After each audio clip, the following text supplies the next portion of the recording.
दाम बिना निर्धन दुखी, तृष्णावश धनवान,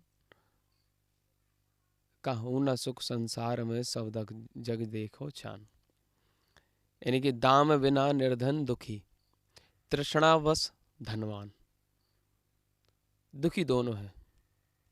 बहुत सारे लोग कहते हैं कि दुख पूजा से मिटेगा, भगवान के दर्शन से मिटेगा, पूजा से मिटेगा, भगवान के दर्शन से मिटेगा, मंदिर जाने से मिटेगा, तीर्थ करने से मिटेगा, दुख इस प्रकार से मिटेगा, ऐसा हमें कथाकथित लोग कहते हैं। मैं उनका कहने को गलत नहीं कहना चाहता। लोग कहते हैं कि मस्जिदों में जाने से, मंदिरों में जाने से, गिरजाघर, गुरुद्वारों इत्यादि और अन्य धर्म स्थलों पर जाने से दुख की नाश होगा, ऐसा लोग कहते हैं, परंतु ऐसा कुछ भी नहीं है। दुख का कारण एक ही निवारण, दुख का कारण एक ही निवारण, एक ही निवारण है, वो है तुम्हारा संतोष रूपी ज्ञान। अगर आप संतोष में जीवन जी रहे हैं तो आप सुखी हैं, दुख नाश हो जाएगा। और शायद इसीलिए कहा जाता है कि परमात्मा के दर्शन या किसी मूर्ति के दर्शन करने आप जाओगे तो शायद आपको वहाँ संतोष की प्राप्ति हो जाए, तो आपको सुख हो जाएगा और दुख का निवारण हो जाएगा। परंतु भगवान के दर्शन से लेना देना नहीं है दुख का या सुख का। यानी दुख और सुख हमारे देखने पे नहीं है, हमारे विचार में है। हमारा दुख, हमारा सुख हमारी वैचारिक पद्धति से तय किया जाता है। तो दुख का और सुख का लेना देना हमारे विचार से है। ये सारे निमित्त हैं जिनके कारण हमारा विचार परिवर्तन होता है, विचार में परिवर्तन आता है और हमारे जीवन में परिवर्तन आ जाता है। यानी जब तक आपका विचार में परिवर्तन नहीं होगा, आपके जीवन में परिवर्तन हो नहीं सकता। और आपके जीवन में परिवर्तन नहीं होगा तो समझ लो दुखी दुख है। अगर आप दुखी हो तो परिवर्तन करके आपको सुखी होना पड़ेगा, और अगर आप सुखी हो तो परिवर्तन होने पर आप दुखी भी हो जाओगे। तो परिवर्तन, एक अवस्था से दूसरी अवस्था में परिवर्तन, ये हमारी जीवन शैली है। और जीवन में हर किसी की रोज परिवर्तन हो रहा है, और जहाँ हम रुकने की चाहत रखते हैं वहीं दुख हो जाता है। यानी कि ये सिंपल सी बात तो ये है कि राग ही दुख का कारण है और वैराग ही सुख का कारण है। यानी रागी दुखी होता है, वैरागी सुखी होता है। वैरागी हमेशा समय को स्वीकार करता है और रागी समय को स्वीकार नहीं करता। यानी कि स्वीकारता ही सुख है, स्वीकारता सुख है। एक तरीके से हम ये कहें कि स्वीकारता सुख है तो कोई गलत बात नहीं होगी। स्वीकारता सुख है, अस्वीकारता दुख है। स्वीकार करो, सामने वाले का अगर बुरा विचार है तो स्वीकार करो, यानी कि उसे ये मान लो कि ठीक है उसका विचार है, इस प्रकार से स्वीकार करो। मैं ये नहीं कह रहा कि उसका बुरे विचार को अपने जीवन में अंगीकार करो। स्वीकार करना और अंगीकार में बहुत अंतर है।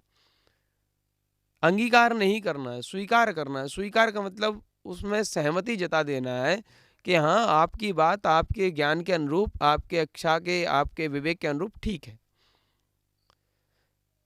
दुख कहाँ होता है? जहाँ हम अपनी चलाने का प्रयास करते हैं वह दुख होना चालू हो जाता है। हमारी कोई माने ऐसी इच्छा भी एक दुख का कारण बन सकती है, या कोई मुझे समझे ये भी दुख का कारण बन सकता है।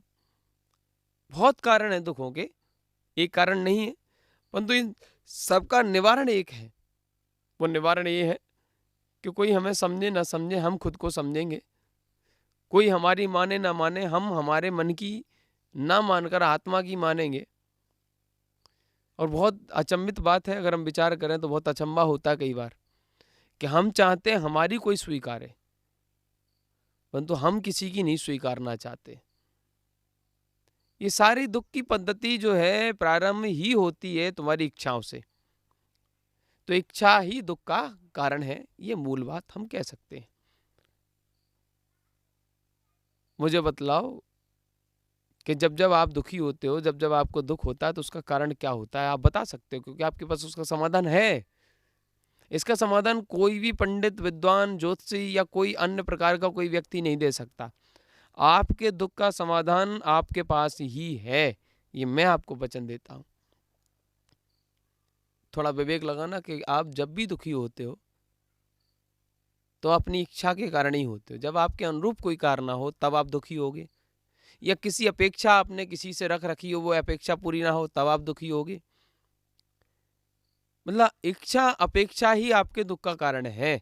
तो तृष्णा है एक प्रकार की, जैसे दाम बिना निर्धन दुखी, जिस पे दाम नहीं है उसको भी तृष्णा है कि धन आ जाए, वो भी एक तृष्णा है कि मिल जाए।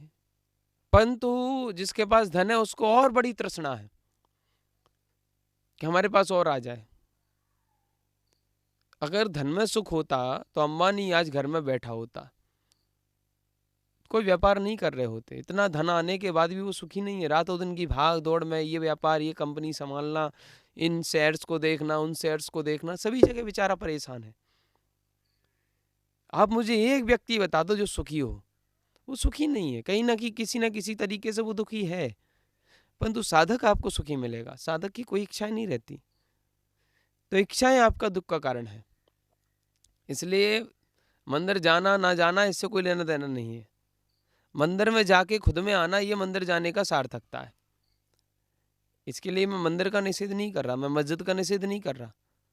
जो जिस पद्धति को मान रहा है माने, वो उसकी मान्यता है। मैं किसी को मान्यता थोपना नहीं चाहता, परंतु मेरी एक ही मान्यता है कि अगर आपको संतोष है तो आपको मंदिर, मस्जिद, गुरुद्वारा, गिरजाघर, हर जगह सुख है। हर किसी को दुख है।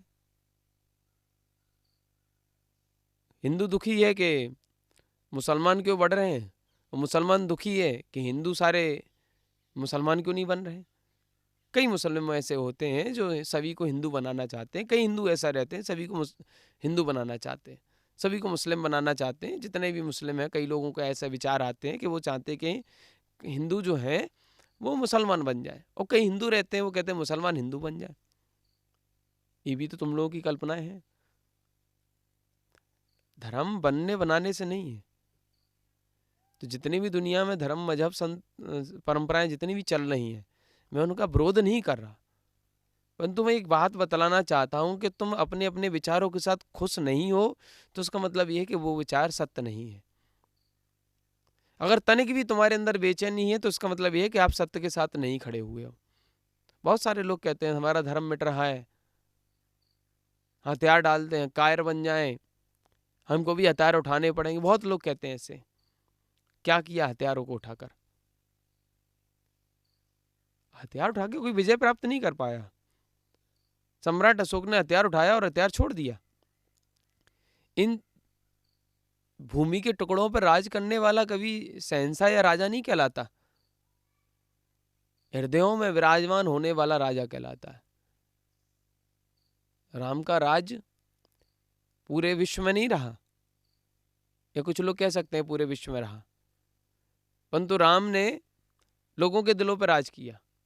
भगवान महावीर स्वामी का तो कोई राज ही नहीं था, उन्होंने राजपाट वगैरह सब त्याग दिया, परंतु फिर भी वो राजा रहे। क्यों? यानी कि आपके विचार, आपके सिद्धांत ही आपको राजा बनाते हैं। और जब तक आपके विचार, आपके सिद्धांत नहीं होंगे तब तक आप किसी भी अवस्था में सच्ची व्यवस्था को नहीं पहचान सकते। इसलिए ज्ञान और विवेक को समझने के लिए आपको दो चीज़ों को समझना पड़ेगा कि दुख का कारण तुम्हारी इच्छाओं से है और सुख का कारण तुम्हारी इच्छाओं से है। तो दुख तुम्हारी एक वो इच्छा है जो कभी पूरी नहीं होती है, और जब हमारी कोई इच्छा पूरी नहीं होती है तब हम दुखी होते हैं। इसलिए हमें अपनी इच्छाओं पे समीक्षा करनी पड़ेगी, और जब तक हम इच्छा की समीक्षा नहीं करेंगे तब तक हम दुखी रहेंगे। और वही कारण है कि हम सुख तक नहीं पहुंच पाते। घर छोड़ देना, परिवार छोड़ देना, रिश्तेदारों से नाता तोड़ देना, ये यहाँ सुख नहीं है। जंगलों में चले जाना सुख नहीं है। अगर जंगल में जाने के बाद अपने मन में नहीं आए, अपने स्थान में, अपने निज आत्मा के प्रवेश को आपने नहीं समझा, तो आप सुखी नहीं हो सकते। तो यानी कि संन्यास का मतलब ये होता है कि पूर्ण रूप से सुखी हो जाना या काफी रूप से सुखी हो जाना, वो संन्यास कहलाता है। और सन्यासी कभी भी दुखी नहीं होता। जो दुखी होता है वो सन्यासी नहीं होता है। आनंद में जीने वाला, परमात्मा तत्व को समझने वाला सुखी होता है।